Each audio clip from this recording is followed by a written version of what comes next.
Hi friends, it's me Karthik sir. In this session we are talking about class 11 regarding to dimension analysis. देखो student, इस session में हम जाने वाले हैं dimension analysis.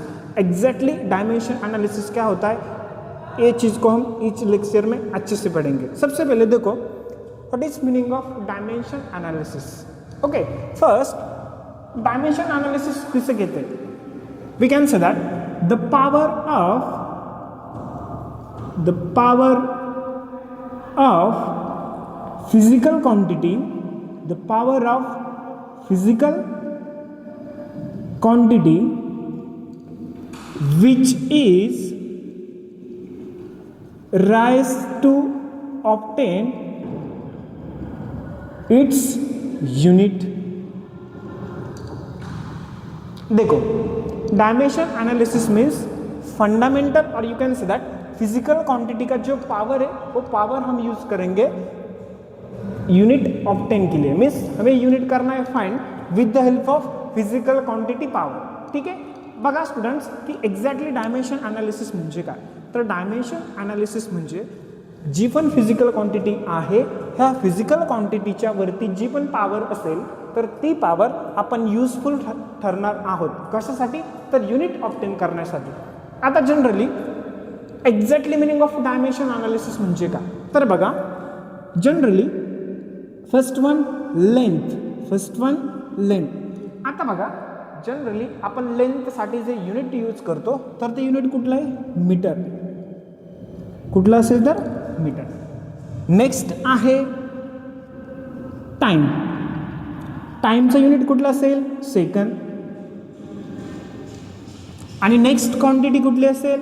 मास. आता आपण मास calculate करणार आहे कशामध्ये? We can say that kilogram.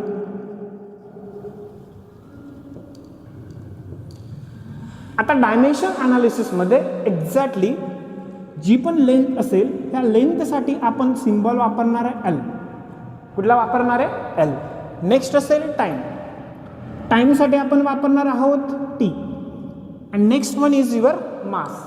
तर आता बघा ह्या मासेससाठी जो पण आपण सिम्बॉल यूज करणार इथं तो आहे एम. ठीक आहे, so that is all about your dimension analysis. Means so that contain unit of length is metre, unit of time is second, and unit of mass is kilogram. Now we have to find the dimension, so that contain L there is 1. आता L च्या वरती आहे 1, M T च्या वरती आहे 1 आणि M च्या वरती आहे 1. means that physical quantity shows the power of L is 1. means उस फिजिकल क्वांटिटी म्हणजेच त्या फिजिकल क्वांटिटीमध्ये लेंथ प्रेझेंट आहे एका वेळेस. सेम त्या फिजिकल क्वांटिटीमध्ये टाइम प्रेझेंट आहे एका वेळेस. त्याच फिजिकल क्वांटिटीमध्ये मास प्रेझेंट आहे एका वेळेस. Okay, we have to find there is example regarding to dimension. We have to find the dimension. Just example, the first one we are going to find the dimension of velocity. Dimension of velocity. आता बघा कि आपल्याला find out करायचा है वेलोसिटीचं dimensions. हमें find out करना है वेलोसिटी का डायमेंशन. तो सबसे पहले क्या वेलोसिटी का फॉर्मूला क्या है? We know that the formula of velocity is the rate of change of displacement. The rate of change of displacement with respect to time, and this quantity is known as velocity. और उस quantity को हम बोलेंगे velocity. Okay, so we can say that what is unit of displacement? Unit of displacement is your meter, and we have to find the dimension of time is second. So dimension of time is second. For meter we will use the symbol that is your L, and for second we will use symbol is your T. What is the dimension of this physical quantity? So that physical quantity contain the dimension that is regarding to L. How many times L is present? It will be 1 times. या physical quantity मध्ये L किती वेळेस present आहे? तर एकदा present आहे. Next so that physical quantity there is no mass present. So that's why आता ह्या फिजिकल क्वांटिटीमध्ये मास तर अजिबात प्रेझेंट नाही आहे, म्हणून आपण इथं वापरणार आहोत m0 and that physical quantity. So time is present one time, time is present is one time, but that is your denominator. So that's why will write to -1. आता बघा ह्या फिजिकल क्वांटिटीमध्ये L प्रेझेंट आहे एका वेळेस, M present आहे 0 वेळेस आणि T प्रेझेंट आहे एक वेळेस, बट जो एक वेळेस प्रेझेंट आहे तो कुठे आहे, डिनॉमिनेटरला आहे. सो बाय दिस वे अशा पद्धतीने आपण फाइंड आउट करू शकतो डायमेन्शन्स. काय फाइंड आउट करू शकतो, dimension. So that is dimension of velocity. तर आता हे झालं डायमेन्शन व्हॅलोसिटीचं. Right now same way now we have to find the dimension of acceleration. We have to find the dimension of acceleration. आता सर्वात महत्त्वाची गोष्ट की सर्वांना माहिती है what is meaning of acceleration.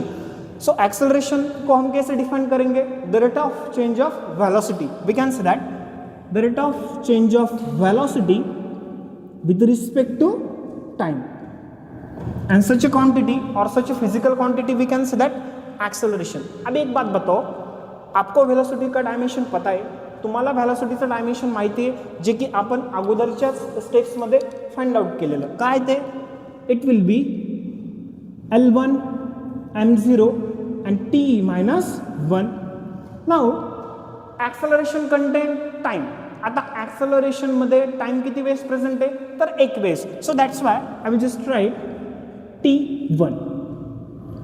Right now आता हा जो टाइम प्रेझेंट आहे तो डिनॉमिनेटरला आहे, म्हणजेच न्यूमरेटरला जाताना तो होणार आहे -1. काय होणार आहे, -1. सो आता आपण हे डायमेन्शन्स कसं राईट करू, L1 m is there 0, t is there -2. Means that is your dimension of acceleration, that is your dimensions of velocity. तर बघा स्टुडंट्स, हे डायमेन्शन झालं व्हॅलोसिटीचं आणि हे डायमेन्शन झालं ॲक्सेलरेशनचं.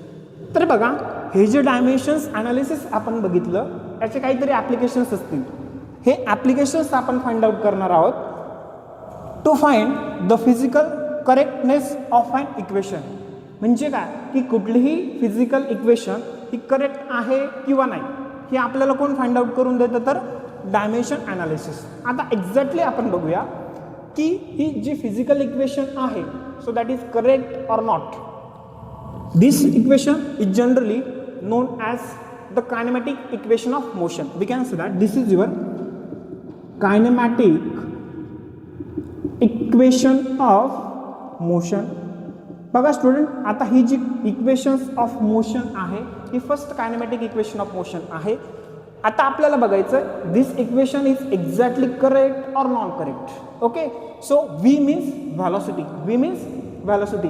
Which velocity, this is your final velocity. आता बघा v म्हणजे असते final velocity. Same u is your initial velocity. u is your initial velocity.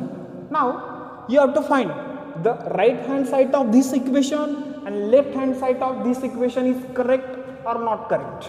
Okay, we are going for that. मग आपण बघूया आता एक्झॅक्टली आपल्याला माहिती आहे की व्हॅलोसिटीचं डायमेन्शन काय. तर बघा L1 m0 t minus 1. We can say that L1 m0 t minus 1. आता बघा स्टुडंट, जे व्हॅलोसिटीचं डायमेन्शन्स आहे फायनल व्हॅलोसिटी हे डायमेन्शन्स कसं आहे L1 m0 t minus 1. Right now u is your velocity, but which velocity, initial velocity, but the dimension for initial velocity and dimension for final velocity it may, we can say that same, always the same. आता बघा हे जे initial व्हॅलोसिटीचं dimension आहे आणि जे final व्हॅलोसिटीचं dimension आहे दोघंही dimensions कसे आहेत तर same. We can say that L1 m0 t minus 1. तर व्हॅलोसिटीचं हे डायमेन्शन्स कसं आहे सेम, मध्ये आहे plus we have to just write it. Now we have to find the dimension of acceleration. A stand for acceleration. A stand for acceleration. Student, आपल्याकडे ॲक्सलरेशनचं पण dimension आहे जे की आपण फाइंड आउट केलेलं. L1 m0 and t minus 2. Is it right? Okay. Now t stand for time. T stand for time. We can say that T stand for time. आता students बघा की ह्या इक्वेशन्समध्ये टाइम प्रेझेंट आहे. How many times, किती वेळेस, तर एक वेळेस. So that's why we write T1. We write T1. आता बघा, so this side L1 m0 t minus 1 is equal to next L1 m0 t minus 1 plus L1 m0 t minus 2 and t plus 1. t minus 2 and t plus 1. It will be t minus 1. बघा, t minus 2 आणि t plus 1 किती शिल्लक राहणार, t minus 1. म्हणजेच काय, L1 and L1 it will be same on the both side, RHS and we can say that LHS. Next m0 is there, we can say that m0. आता पुढची गोष्ट काय, तर t minus 1 म्हणजेच काय, right hand side, we can say that right hand side and LHS म्हणजे काय, दोघंही साईडच्या इक्वेशन्समध्ये ज्या सर्वच्या सर्व टर्म्स आहे त्या सर्वच्या सर्व टर्म्सचे डायमेन्शन कसे, तर सेम. डायमेन्शन कसे आहे, same. We can say that all the terms on LHS and RHS is same. Hence, the given equation is correct. The given equation is correct.